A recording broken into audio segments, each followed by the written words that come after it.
Hi guys, so I welcome you all to the third part of the GST marathon. In the earlier marathons, there are two marathons, we had completed a section number 11.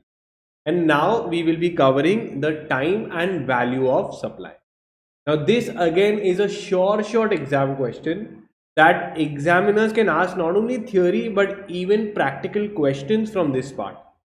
And in my opinion, whenever you look at the past exam questions, whichever course it may be, time value of supply is a short exam question. So before I start, okay, and I will be taking you section wise, covering all the sections, subsections as well. So just let me know in the chat box if I'm audible and visible so I can quickly start and complete it for you. And thank you so much for your patience. Don't forget to hit the like button and share it with your friends as well. So GTG, can I have your names in the chat box so we can begin? Because once I start, then I will directly complete it in a flow, and it is advisable that you have a book and pen. Whichever topic I cover it in depth so that you can handle even the exam question. Great. Yes. So let me know in the chat box. Are we good to go? Divya, great to have you back again. What about others? Great. Chalo. Let's start.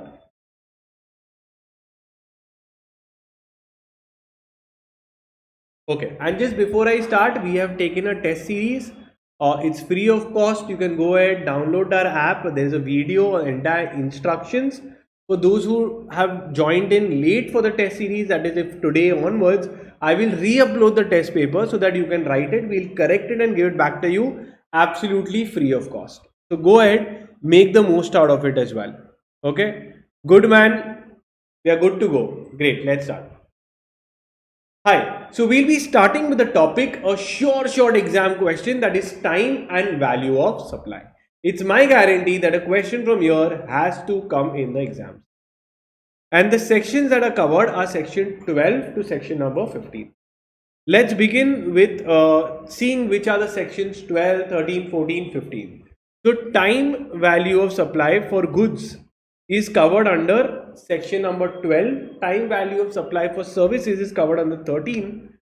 Whenever the change in rate, which rate to take, is given in the section number 14, and section number 15 is your value of supply. So very simple, it's a time value of goods, time value of service. 14 is about change in rate, and 15 is the real value of supply. Each one concept I will explain when I come to that particular section. So now it's time for understanding the concept of time of supply. The supply simply means a sale, right? Supply simply means a sale. Then what is the meaning of the term time of supply? So it simply means the timing when you have made the sale happen. Sir, obviously it's very simple to understand when sale has happened. Answer is no. If the invoice was raised on date 1, date 2 payment was made, and date 3 the delivery of the goods was done. So in this case, when can you say that the supply was completed? Sir, why it is important? Because whenever it is the time of supply, the tax liability will arise on time of supply. So it's very important to know when is the point in time where supply is deemed to be given. Sir, can you repeat? Yes, I'll tell you the meaning of time of supply.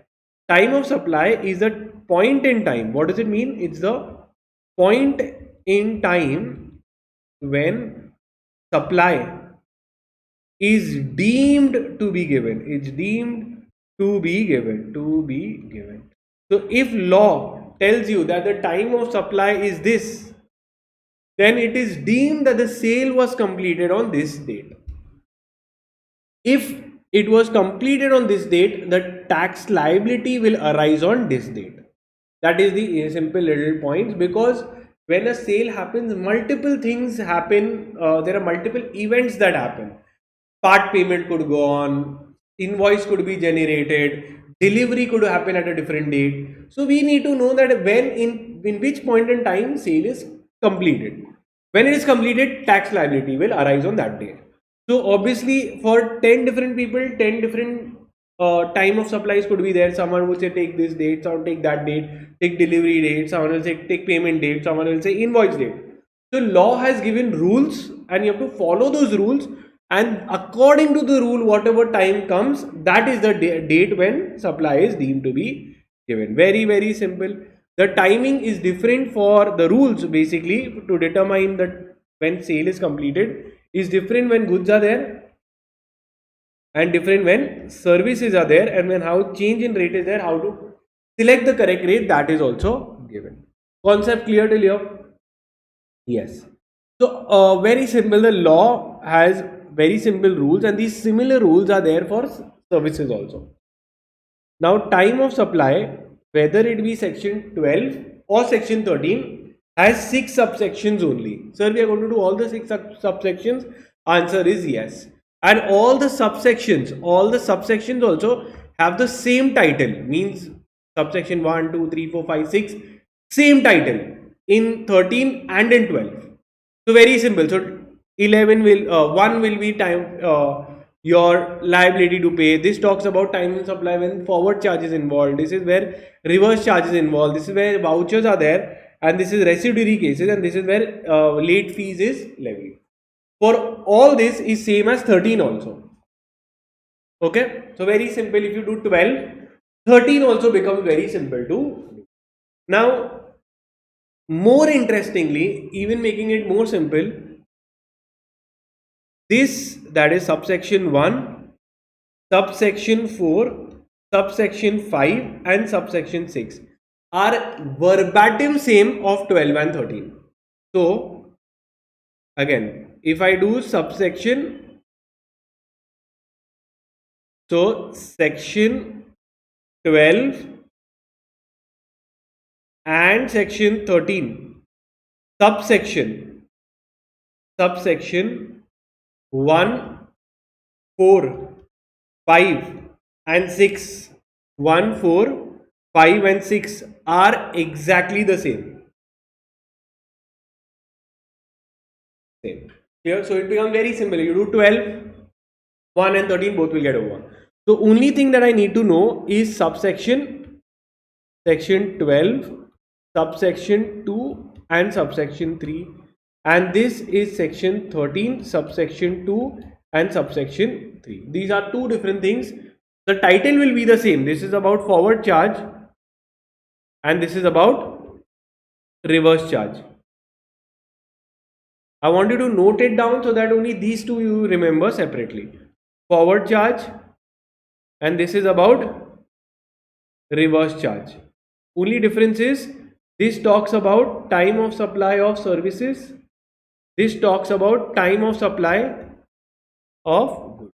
Concept clear till here? Yes or no? Yes or no? So now let's begin. So I made myself clear what all is same and what all new you will be doing. Now let's see subsection 1. Okay, now we'll be doing each one in depth. Very simple rules. Liability to pay. So liability to pay, that when is the liability of a person? So I told you it is at time of supply. So whenever the time of supply determines the liability to pay. So if time of supply is today, my liability to pay arises today. Okay, done. Forward charge, that is when the supplier is liable. This is what do you mean by a forward charge? That when supplier is liable to pay GST, what are the rules? When the recipient is liable, what are the rules? We'll see. Okay, for vouchers, residuary cases and late, it is same as 12 and 13. So each one, I just want to take you a broad bird's eye view about subsection 1 to 6. Now we'll do each one in depth. Now subsection 1, very simple, very easy. Okay, I want you to take a book and pen and note it down. Subsection 1, the liability to pay tax arises at time of supply. This is very simple, one line definition, meaning it is done. That whenever there is a time of supply, whenever the sale has happened, that is where the liability to pay will arise. Now how do you determine when the sale happens? Because multiple events are there. You have to go through the rules given under subsection 12 and 13. Now forward charge. Let's finish forward charge. This I want you to write it properly and learn it. Okay. Forward charge. It will be the earliest of date of invoice and the last date on which invoice should have been issued as per section 31. So section 31 gives you the last date when invoice should be issued, and that we will see when it is there. Okay, so now you go here. What is this? The last date to issue the invoice and the date of invoice, whichever is earlier. Very simple. So the last date to issue the invoice as per section 31 was 1st Jan, and the date of invoice was 2nd Jan. So whichever is earlier will be the time of. Very simple, very easy. This is section number 31. We'll see when we come to section 31 what does it talk about. Okay. Now time of supply under section 31 they've given. Now section 31. Market is important. Now remember the term that when the supply involves movement of goods, the last date to issue the invoice is before the removal, and when there is no movement of goods, then the delivery of the goods. This is the last date to issue the invoice. Last date to issue invoice, and you don't have to learn it. I'll make you understand in a way that you will know it easily. For example, if I go to a shop and I make the payment and I have to take the hand delivery of the goods, when is the invoice issued? For example, you go to buy some dress. When do they issue the invoice? When you make the payment, immediately that time when it is a over the counter case.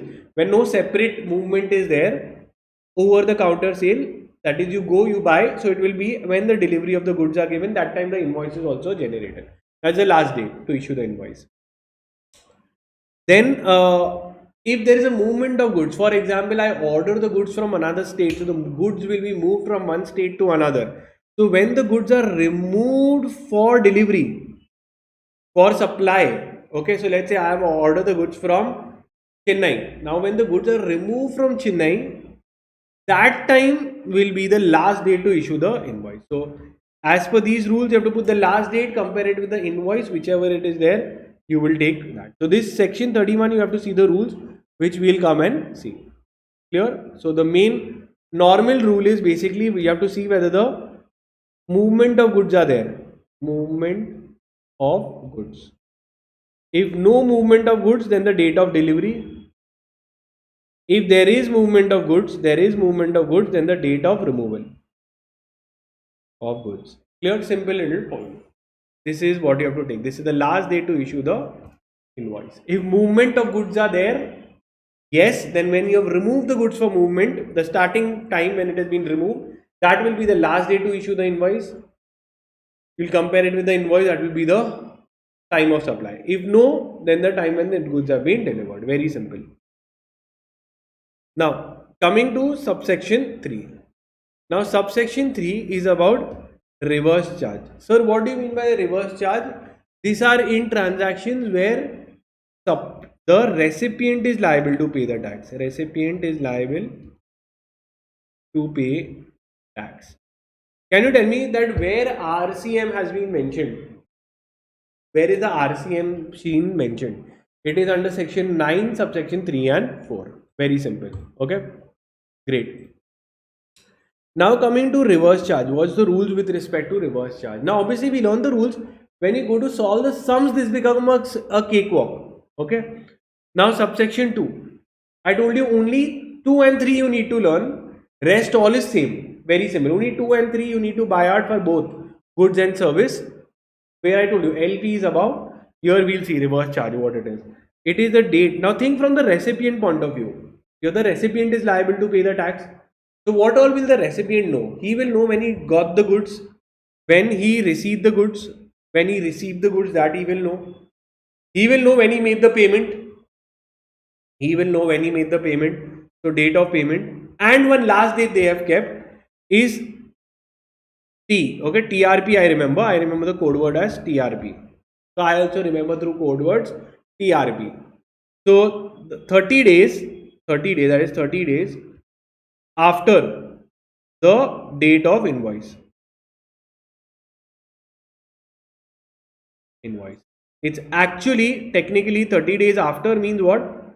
The date following the 30th day, that is the date of invoice plus 31 days. Sir, how like that? Plus 31 days. Just remember this is the rule. I'll tell you why. Because in the law it is written that the day coming after the 30th day, that is the 31st day, is the time that you have to see, earliest of the three. Earliest of the three. Sir, what does it mean? So very simple. As a recipient, I will know when I receive the goods, I will know when I make the payment. And the third category you have to see is invoice date plus 31 days. I'll see which is the earliest of these three dates is the time of supply. Very simple it is, very simple. TRP. Two are very simple and one is also date of invoice plus 31 days. All the three dates I will put here, whichever is earliest is the time of supply, is the time of supply. So earliest of these three dates is the time of supply. Okay. This, remember, this many people get wrong, they don't understand, etc. Okay. Remember these rules, done. So what is section 12, subsection 2 and 3? Subsection 2 talks about forward charge and this talks about RCM, reverse charge. Here we had kept the code word TRP. Okay, 30 days from the after the date of invoice, date of receipt of the goods and date of payment, whichever is earlier. In forward charge, I remember the word LIP. LIP I remember, and payment was removed. Okay, the payment point was there. Earlier it was removed. So earliest of these three. So if someone made an advance payment, early payment, so the payment point is removed from the part of time of supply of goods. Okay. So you just have to remember L and I. Last day to issue invoice under section 31. For that you have to see whether movement of goods are there or not there, and the actual date of invoice, whichever is earlier, it is done. Clear till here. Here it is given invoice date plus 31 days. So just keep these dates, whichever is earlier is the time of supply. That time, so if I get XYZ date I get, that is the date when supply is given, and that is where the time to pay the tax will arise. Concept clear till here, yes or no? Obviously when you do the sums you will understand this better. Right now just learn it, understand from what I'm telling you. When I make you do the sums, you'll say it's so simple. It's the simplest of all the chapters. Okay. Then comes 4, 5, 6. Now remember 4, 5, 6 I will only teach you once. Because it is exactly same for section 13 also. So 12 is if vouchers are there. Now vouchers means what? Gift vouchers, your Amazon gift coupons, etc. Nowadays you give vouchers which gives you, it's like a cash benefit, right? So like Amazon gift card, or you might have Domino's coupons, etc. So what is the time of supply for that? Now pay attention to this. If it is about vouchers, then you look at two things. Is the voucher identifiable? Or it is not identifiable? Sir, what do you mean by identifiable? Obviously on that, if it is written, it is a supplier's name is mentioned. Domino's voucher. So if I have Domino's voucher, so you can identify the supplier. If I give you a Rolex voucher, you can identify the supplier. If I give you Imagica, it's a it's a water park, you know who the supplier is. If it is if you can identify the real supplier from there, in that case it will be the date of issue. Date of issue of the voucher is the time of supply. Date of issue is the time of supply. Concept clear? Yes. Very simple. So if you can identify the supplier, then the date of issue, the date you issue it only, that is the time of supply. And logic also, I'll tell you, it's very simple, the logic also. If it is not identified, if I don't know the supplier to whom it is there, for example, Amazon gift card. Now Amazon gift card, you can have in an Amazon, how many suppliers are there? If I gift you a Amazon gift card, you can buy a watch, you can buy a refrigerator, you can buy a TV, you can buy a mobile, you can buy clothes, so many things. So we don't know where you will go and purchase. So we will have to wait till you actually swipe and redeem your card. So therefore we don't know the supplier here. So we will have to wait, and wait till what? Till date of using it, redeeming it, using it. Okay. So date of redemption. The logic is very simple. Here I don't know where you will use it. So I have to wait till you redeem. And if you redeem it to buy a Raymond suit, so then now I know who is a supplier. So that time I'll say that a tax liability will arise. So just remember, if I can identify the supplier, then why do I have to wait? Directly date of issued, liability. So imagine I issued here, redeemed it here. So government wants you to pay the tax early, right? So if we know who we are going to buy from, directly on date of issue we'll tell you pay the tax. But if I don't know from where you will buy, Amazon gift card or some random card where you can go and buy, Shoppers Point, where there are so many other suppliers. In that case, we'll have to wait till you go and redeem at the counter. Concept clear? Yes or no? Very, very simple, very, very easy. Yeah. Now coming to the next point is residuary cases. So residuary is etc. Okay, if at all it doesn't fall under any other case, etc. So not that important, but it simply says that if it doesn't fall under the rules given above, then when the tax is to be date on which tax is paid, or when the return is to be filed, the date on which the return is. In the case where a periodical return has been filed, the date of the return is to be filed. So where it is not possible to determine the time of supply according to the above provision, the time of supply shall be where you file the return, then the date of the return, date on which the return is to be filed. Return is filed and the date of return. And or any other case where return is also not filed, then when the tax is to be paid. Done. This is residuary etc. cases. No questions will come from here. But the third, sixth one, very, very important. If for example, a sale was made and the customer did not pay on time, because of which we levied extra charges, delayed charges, interest, penalty for late payment. Okay, late payment charges. So late payment charges. Now imagine these late payment charges. I don't know that you are going to make the late payment. If you made a late payment, whenever you made the late payment, then the time of supply shall be the date when which the supplier receives the extra amount of late payment etc. Because let's say what logic law has said, very, very simple, that if I sell something, now understand this, the value of supply, I mean how much I have sold the goods for 1 lakh. Now I was supposed to get 1 lakh because I sold the laptop. However, you made a late payment, so I levied a late payment charge. And nowadays what businesses were doing, they were levying very high late payment charges. So let's say 10,000 rupees. So what they are saying, listen, you got this 10,000 rupees also extra value, right? The date on which you receive, the supplier receives such additional value as late fee etc. On this date also GST will be levied on this figure. Concept clear? Government is saying that listen, you are making a good amount of money by charging late fees, interest, penalty etc. So charge GST also and let us also earn. Very, very simple. So we did section 12, subsection 1, 3, 1, 4, 5 and 6. These were exactly same. Okay. These will be same as section 13. Concept clear? This is about liability to pay. This is about what? Vouchers. This is about extra residual cases.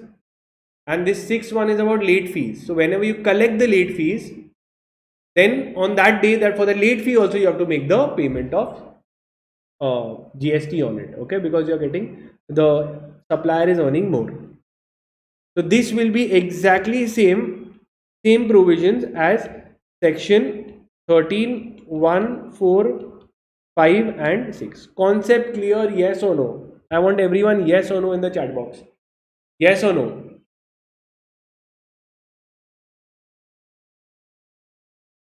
Great. Now we are going to look at section 12. Still just doing a recap about 2 and 3. Through is about forward charge. This is about reverse charge mechanism.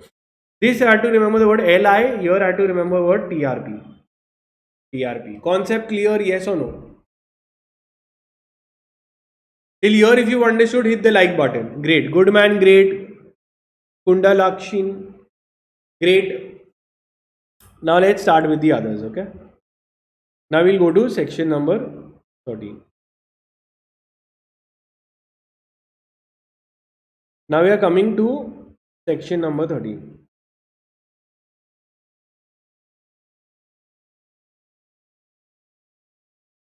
Just remember that if section 31 has more pointers, okay, so those you can read. That if goods have been sent for approval, the time of supply will be different. When you have approved the goods, when the customer approves the goods, or if it's taking long time, that is more than 6 months from the date of removal, then whichever is earlier. So in case of when the goods, for example, I have sent some product to you for approval, and the approval I have got it immediately, so that will be the time of supply. The last date on issue of the invoice is there. The last date to issue the invoice when the goods are sent for approval. Very simple. If they have approved it immediately there, that day the invoice should have been approved. But if he has not approved within 6 months, then we won't wait. Then the very next day we will treat it to be that day is the last day to issue the invoice. Clear? If the customer hasn't approved or disapproved or approved within 6 months, then it will be considered as a deemed supply. This is to calculate the last date for issue of invoice. Very simple. Now we'll go to the reverse charge mechanism. Now we'll go to reverse charge mechanism. Done. Now we'll do the next one is time of supply for services. Time of supply for services. Very simple, very easy. Same concept. The time of supply is important to determine that which point in time service has been deemed to be given. So because the invoice could be at one date, provision of service could be at another date, and payment could be at another date.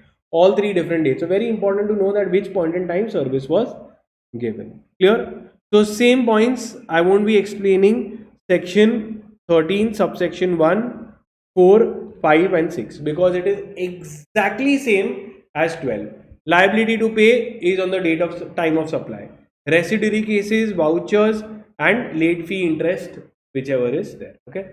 This also section 13 subsection 2 and 3, this talks about forward charge and this talks about reverse charge. Only the rules inside is different. Let's see now in case of forward charge. Very important point.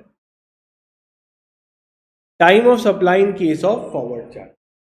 So here they are going to see that is the invoice raised within section 31. If it is not raised, then what will be the case?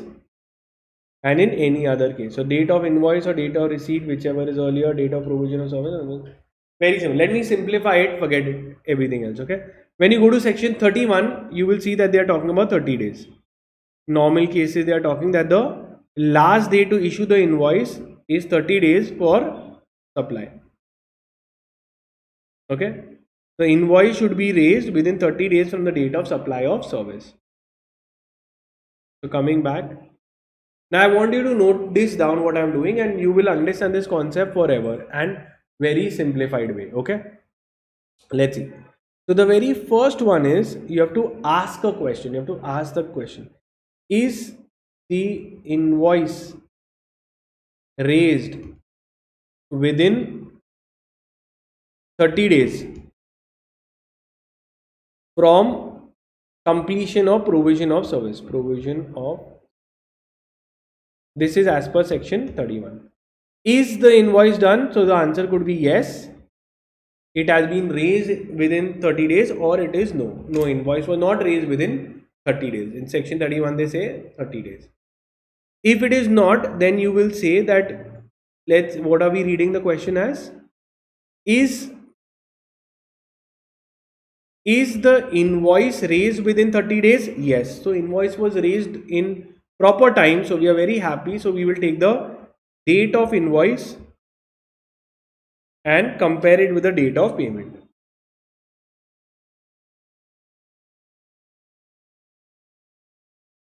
Or date of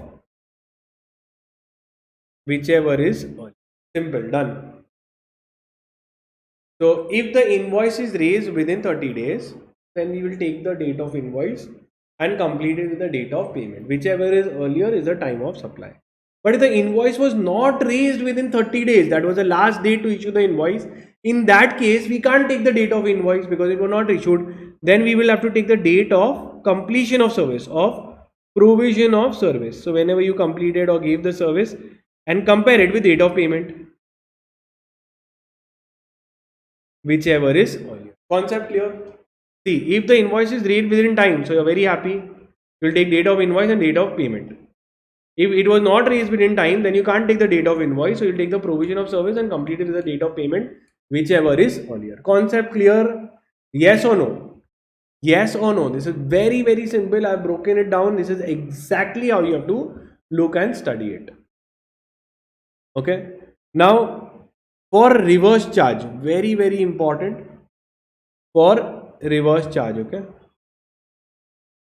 Now it will be the earliest of SP. If it is a reverse charge, how we did first for forward charge, the 30 days point. Here you will see SP, the date of payment and date of invoice plus 61 days. So here for RCM, what you will take, date of payment, or compare it with invoice plus 61 days. Whichever is earlier is the time of supply in reverse charge. So I will take the date of invoice, I will add 61 days, I will take that date and keep it here, compare it with date of payment. Whichever is earlier, that is the time of supply for RCM. Finish. Now this is very important from exam point of view. Okay, very, very important is in case of associated enterprise. So supply of services in case of associated enterprise means two related parties are there. The concept is so simple that where the supplier is located out of India, earlier of the 2 dates. So date when you've entered in the books of account or date of payment, whichever is earlier. So let's say there are two associated connected enterprise and one is out of India, one is in India.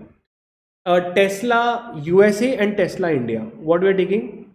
We are taking Google USA and Google India.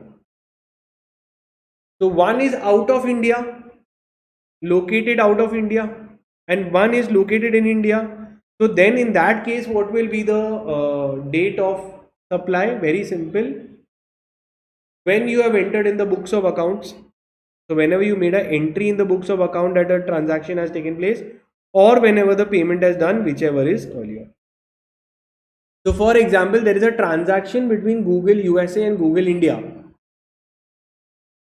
So whenever the transaction has been recorded in the books or whenever payment has been made, whichever is earlier will be the time of supply. Whenever the time of supply, the liability to pay the tax will arise on that day. Very, very important rule for associated enterprise. Associated enterprise. Rest all is same and simple. Vouchers, residuary cases, everything is there, simple. Now we begin to the next 14th point, that is your section 14, that is change in rate. Now let's say the rate of this change, it got examined, and what is to be done? See, two things you have to keep in mind. That one is change in rate. Okay, let's say before change in rate, let's say the invoice was issued and the payment was made. However, some things could have happened after the change in event, like maybe completion or supply, delivery of goods. Now, before the change in rate, the rate was 10%, and now after the change in rate, it is 12%. Now, we are confused that which tax rate to take. Understand, we are confused that we can have changes in the GST rates. It could be increase, decrease, etc. Now, during that time, it could happen that a mid transaction the rate has changed. So this is an example of mid transaction. The invoice was issued, payment was made, but the completion was not done, and the rate changed to a higher thing. So whether we should apply a higher rate or a lower rate. So again, you don't have to give one simple answer. It's not that simple. There are rules given. You have to give the answer as per the rule. So what is the rule? We will see, and I'll tell you a very simplified explanation to it. Okay, very simple, and this will be done. See, A and B, this you have to remember.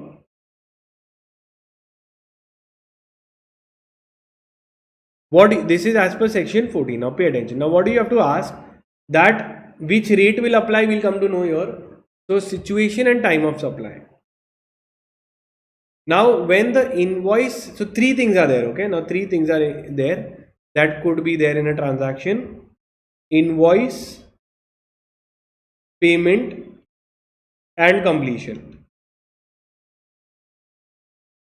So now we are looking at what all events are happening before, what are events are happening after the change in rate, and accordingly the rules are given. Now let's see. First you have to understand that when, in case where the goods have been supplied before the change in rate. So whether the supply of the goods has been before the change in rate, the time of supply shall be: invoice was here, payment was received after.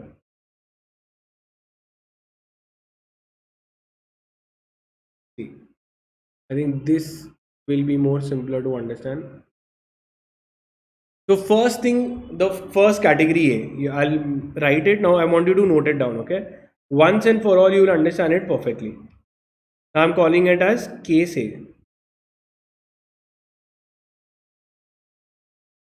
That the goods have been supplied, okay, before the change in rate, before the change in rate, before. So what is happening is the goods have been supplied before, maybe the invoice and payment have come later. So three things are there: supplied, invoice, and payment. So supplied, invoice, and payment. Three events, they are important to determine the tax liability or the you could say your time of supply. So first thing I'll see that when was it supplied. So let's say if the first case the goods was supplied, delivered before the change in rate, before the rate changed. So then if both are after, then we will take from both of them, invoice and payment both were after. Whichever is earlier, that you will take. So both were after the change in rate, so then whichever is earlier will be the time of supply, and the new rate will apply. Why? Because both of them were supplied after the change in rate. So whichever is earlier, you will take, that is the time of supply, and the rate will be the new rate. If this was before, invoice was before and this was after, so whichever is before you will take into consideration, date of invoice. If this was before and this was invoice was after and this was before, so whichever is before you will take that into consideration. So the time of supply will be date of payment. Now since it is before the change in rate, the old rate will apply.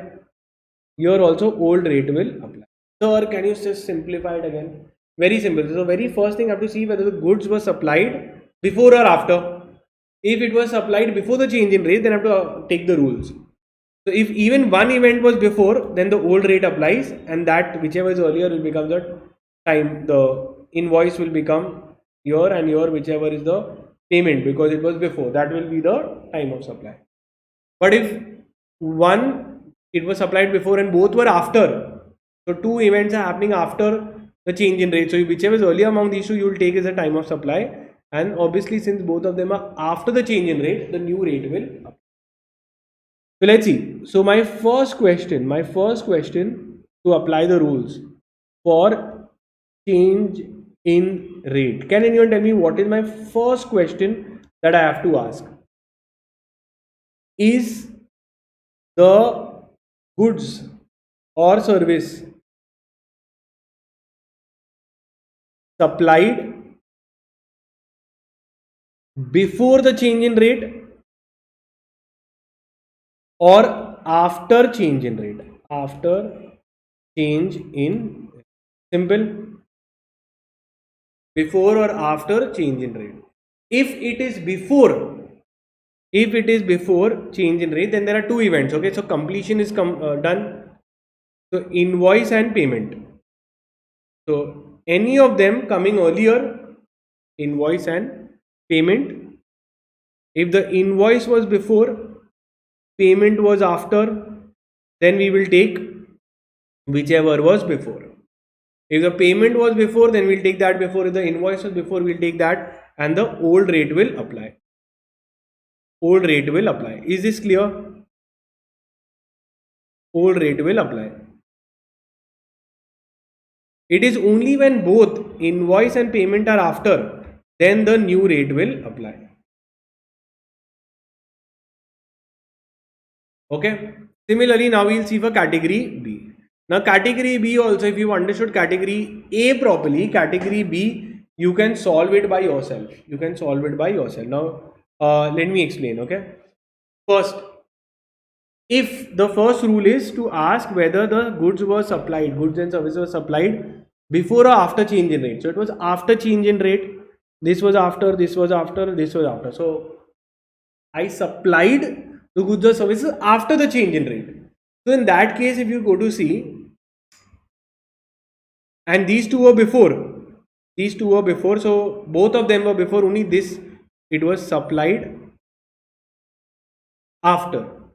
So then since both were there and both were before the change in rate, so obviously the old rate will apply, and from here the time of supply will be whichever is earlier. Why like that? Because two are different, so we'll take whichever is earlier and we can apply the rate that time. That will, before change rate will be old rate. If the goods were supplied after and any of them are coming after, you have to directly pick it up and say the new rate will apply. Okay, so if this is after and any one is coming after again, so wherever 2 is there, 2:1, so you will take 2 and date of invoice and the new rate will apply. Concept clear? Yes or no? So this is the goods have been supplied before the change in rate. So now again I am applying, in case if you have even one titsy bitsy little confusion, I will make it more simplified in this part. Okay, so now pay attention. If the goods have been supplied before the change in rate, then it is category 1. Now if it is supplied before the change in rate, so before the rate changed, the goods were supplied. So now I have to see that if anything comes before, so this is already B. This is how I have learned. Okay, this is already B. Any one also coming B. Okay, one also coming B. Then that will be the old rate will apply and that will be the time of supply. So this is payment. It must be done before. Payment must be before. Your invoice is before the date of invoice. Understood? And if this is B and both are A, then obviously the new rate will apply and whichever is earlier is the time of supply. Simple. If in the other case, if I go to C, category B, goods are supplied after. So any one event, that is, see, completion is already done. Then if invoice or payment, anything is coming after, that will be the new rate and that will be taken. So see, here you are saying the date of issue will be taken, time of supply, because this must be done after. Invoice is after, so we took it directly. Now here also invoice, payment is before, invoices both are before. So in payment is after, so directly we will take the time of supply is payment, and obviously it is after A, so then new rate will apply. And when both are same, invoice and payment both are earlier, after that you will say whichever is earlier and then you will apply. Since both are before, the old rate will apply. Concept clear? I think this table is more easier to understand.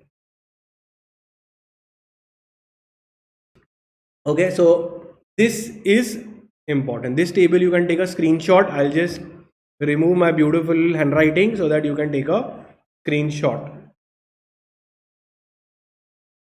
This table you need to know, write it down, whatever it is, and I don't think you will ever have an issue again. Okay. And this, I think you can just make this one more line. This is category A. Okay, this is category 1 and this is category 2. Category 1 means it is supplied before, and category 2 means it is supplied after. Concept clear? So wherever one more before comes, that becomes the time of supply. The one more before comes, that becomes the time of supply. Here also one more after comes. One more after comes, and that will become the time of supply. Here invoice. And whenever it is same, whenever these two categories are same, it is same. Date of invoice or this, whichever is earlier. Same line will be written here, date of invoice and date of payment, whichever is earlier. I want perfect in the chat box. If you understood this perfectly and now you can crack it, let me know in the chat box. Clear?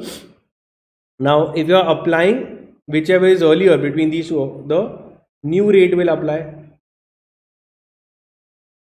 Here, the old rate will apply because it is before the change in rate. Both are after, whichever is earlier, but still between these two, both are before after the change in rate. It's a new rate, and here it is the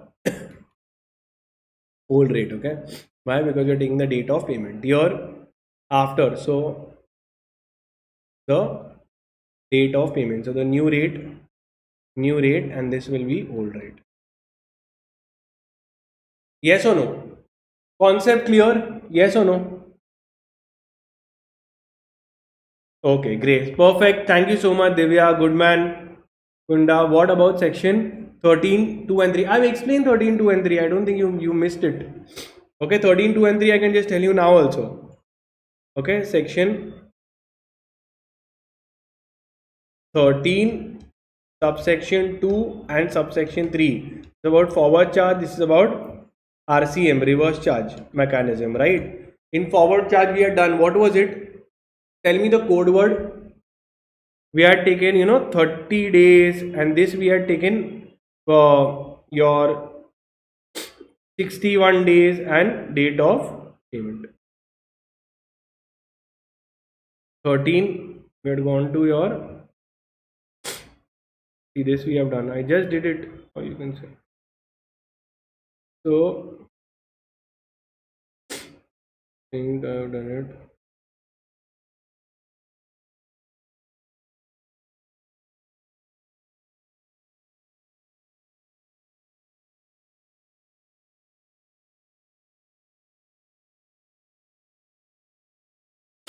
See, this is 13.2.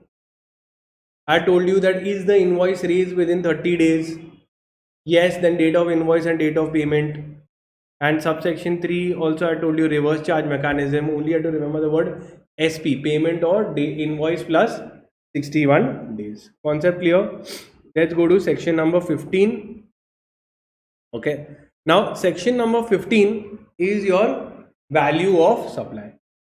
Now understand one thing, that all the section that we had done, now understand this, that the sections we had done now, that was your section 12, 13, 14, you come to know the time of supply. In this you will come to know the rate. For example, you go to buy a laptop. The rate of GST rate is 18%. This 18% on what you will levy? It will be applied on the value. If you bought a laptop of 1 lakh, GST will be levied on 1 lakh rupees. If the laptop is of 2 lakhs, you will levy on 2 lakhs. If the laptop is worth 3 lakhs, you will levy on 3 lakhs. So the value is basically on which the rate will be applied. Value is the transaction value, how much the buyer is paying, the amount he is paying, and be an unrelated person. So that will be taken into consideration. Concept clear? Value of supply. is in your section number 15. Now section number 15 has only 5 subsections. How many subsections it has? It has only 5 subsections. It has only 5 subsections. Now pay attention. Subsection 1 talks about the value of supply is the transaction value. Transaction value means what, sir? The value of the transaction. Sir, what does that mean? That if I go to buy a laptop, if I go to, let's see if I have a, yeah.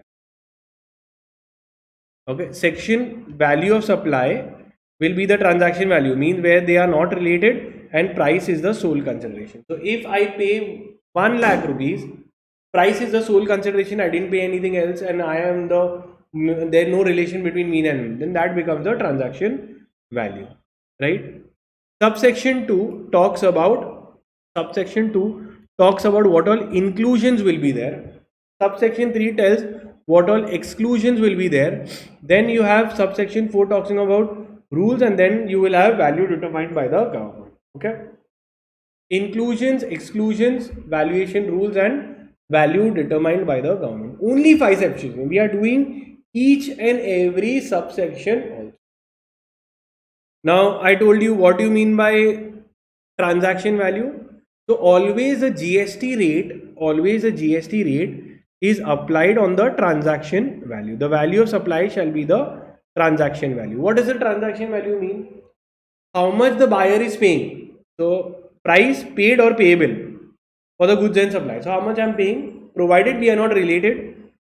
Okay, and price is a sole consideration. Shouldn't be some other kind of benefit I am receiving or giving. That should not be. Price is the sole consideration. No other benefit should flow. Now subsection 2 talks about inclusion. So these things have to be included in the value of supply. If it is not added, you have to add. The adjustment you will have to do. For this you need to know a code word. Okay, you need to know a code word. So TRIPS.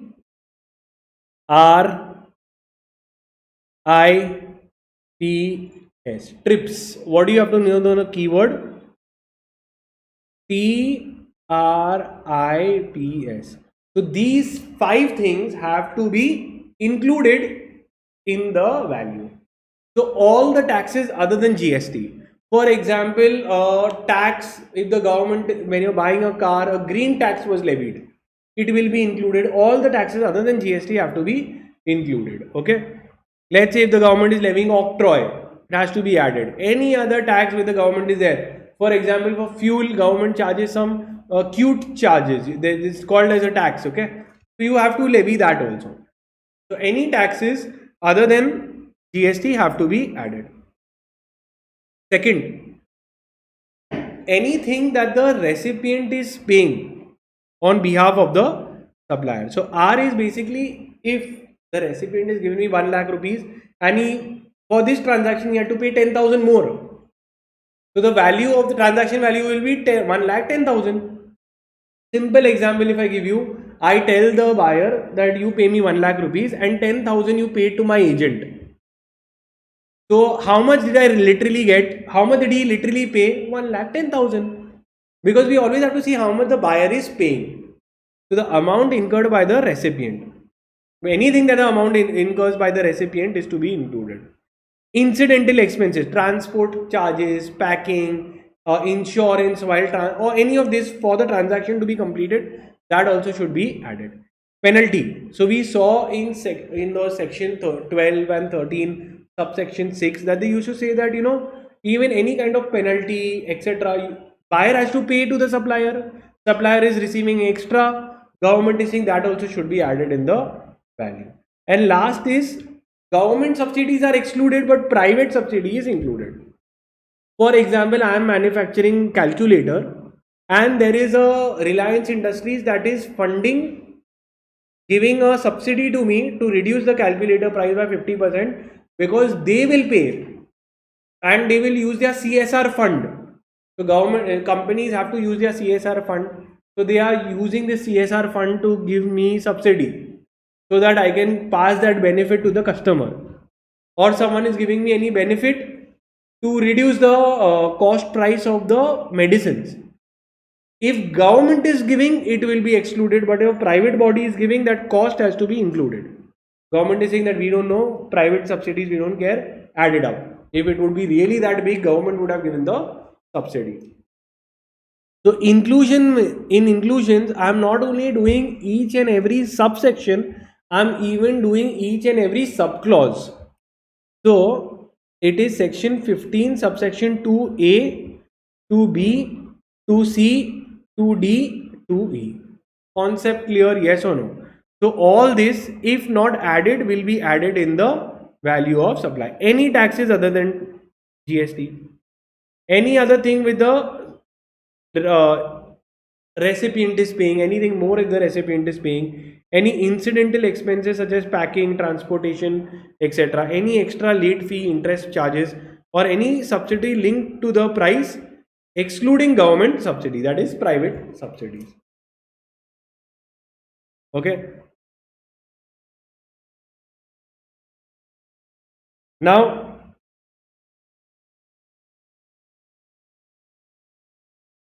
remember one thing, that discount is to be excluded in the value. Now that we are doing subsection 3, discount is to be excluded from the price. Again, discount will be excluded. If you've ever gone to buy a mobile phone, okay, or everyone nowadays gives a discount, okay. So let's say if you went to buy a phone, iPhone, the iPhone is worth 1,50,000. For some reason, you got an offer and a discount of 20,000. So your net price was 1,30,000. My question to you is, what is the transaction value? 1 lakh GST will be levied on transaction value. So will you levy the tax rate on 1,50,000 or 1,30,000? Always go and see in the invoice. The invoice, once it after deduction of the discount, whatever the buyer is paying, that is the transaction value. So obviously you don't pay 1,50,000, you pay only 1,30,000. So GST will be taken on 1,30,000. So the discount amount is to be excluded. So discount amount will be excluded. So exclusion from value of supply will be the discount. Should not include any discount into the value of supply. Clear till here? So your transaction will look like this: a value of supply less the discount amount becomes the transaction value of the goods, and on that rate GST is levied. Concept clear? Yes or no? After deducting of discount becomes the transaction value. With this we have completed entire section 15 as well. Okay. Now section 16 onwards. Section 16 onwards we will do it is your input tax credit. Input tax credit. Okay. So all this, don't worry. You must be wondering that how we'll complete. Now till here I have completed a massive portion for you. You can easily score well. Now about the remaining portion also. Don't forget, we are coming out with a dream batch. The dream batch will give you access to all our lectures. You can study it with unlimited views. One day before the exam also you can complete your syllabus. This also announcement will come in a day max. You have to be there into our WhatsApp group and you will get access to all our paid lectures at a very nominal amount. Okay, 200-300 rupees and full syllabus of all the subjects you will be able to enroll. Okay, so that will come announcement. You have to be there, complete your syllabus from there, and don't worry, closer to exam I will still come with more marathons on each of these topics.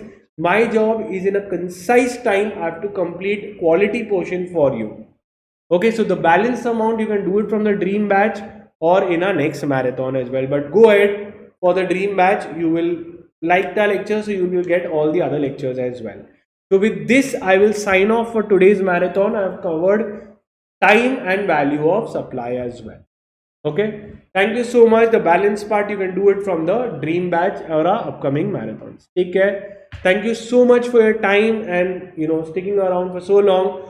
Shows that you're interested. Just remember, write it in your book that you will clear with an exemption, and I guarantee you will clear with an exemption. And don't forget, if you're from South India, please do inform your friends also about these lectures.